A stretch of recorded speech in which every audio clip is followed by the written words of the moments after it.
Shop stores or your own home for 2 inexpensive round woven placemats. Begin by taking each placemat and folding it in half horizontally. To keep the fold secure and even while you work, use some straight pins along the edges to hold everything in place. Beginning with one placemat, take a needle and thread and start to sew the pinned edges together using a simple over and under stitch. A large needle is helpful in this situation to work its way through the placemats. Be sure to tie a strong knot once you finish sewing the edges. Once both placemats have been sewn, place them on top of each other and line them up so the edges match. Starting in the corner, sew the curved edge together using the same over and under stitch. The stitches can be about a ½ inch apart. Sew the curved edge, but do not sew the straight edge. Leave this open so you have a pocket on top. Take some green craft paint and paint the curved edge of the pocket along the edge. Chances are, because this is a woven mat, there is a pattern along this curved edge that is about a ½ inch wide. This is the perfect pattern to follow as you paint along the edge. Be sure to paint the bottom of the curve as well as a little bit onto the other side. Next, you want some lime green paint. You may have this color in a bottle, but you can also mix it yourself using green, white, and yellow paint. Use this to paint an adjoining stripe along the curved edge. Next up, paint a white stripe along the curve. Then you need a light pink color. I mixed some red and white paint together for the perfect light pink. Use this color to paint another stripe on the curve. Now for the full watermelon slice effect, paint the remaining woven side with red paint. I wanted more of a melon red color, so I added a little white to my scarlet red paint.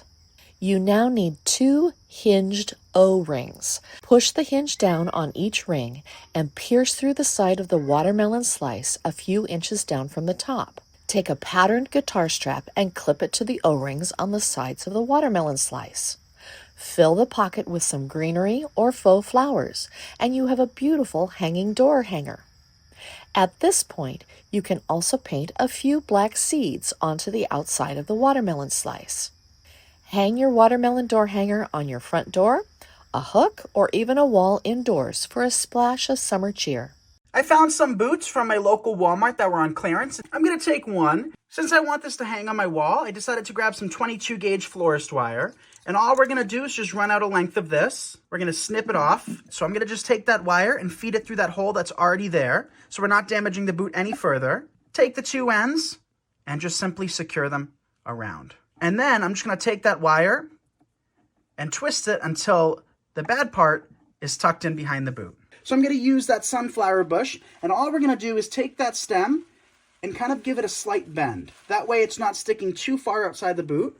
And then all we're going to do is put that inside the boot. And then we can begin fluffing. So to fluff, since all of these stems are wired, we're going to just pull them apart, manipulate them, space the flowers evenly so that they're not so close together. Now I just found some leftover greenery from another project. These stems are already cut individually, so we can easily just work them into the boot. We can take those stems and kind of bend them so they have that waterfall graceful effect, and then we can just lift up the bush and work in some extra greenery. Lift up this sunflower, work in some more greenery, and I have a couple more pieces of that greenery. I'm just going to lift back some of these sunflowers and tuck them in towards the middle. Now I have some burlap ribbon. So it's wired ribbon. We're going to have about a 14 to 16 inch tail. And then what we're going to do is we're going to come back in with 1 loop and 2 loops. Then what we're going to do is come back in with 1 final loop. This is known as a button loop, and it's just to finish off our bow tie. Now we can cut off our tail, secure it with a little piece of wire, and then we have a cute little bow tie. So to finish the ends of this ribbon, we're going to take them, and we can do one of 2 things. We can cut them at an angle, right? A nice sharp angle, or we can dovetail. So to dovetail, take your ribbon, fold it in half, and cut from the middle out towards the wired edge at an angle, and then you have another finishing edge.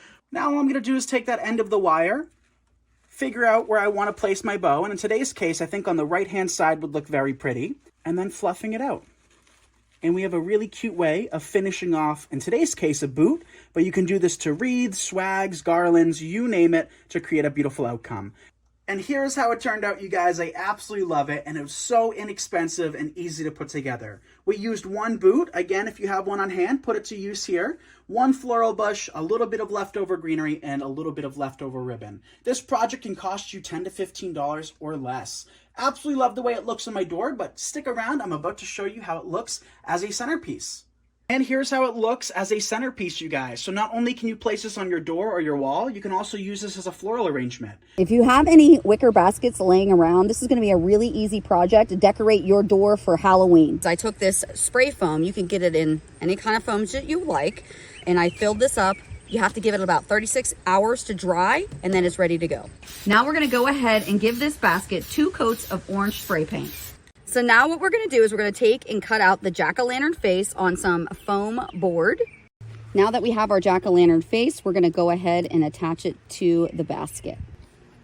Once you have your basket sprayed and your jack-o'-lantern face on, now it's time to add all the lovely florals.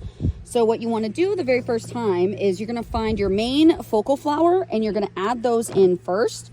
And usually what you want to do is do them in odd numbers. You don't have to worry about gluing right now. You can come back at the end and take your glue gun and just start squirting some glue underneath all of the stems. And we're going to start filling in between the 3 sunflowers.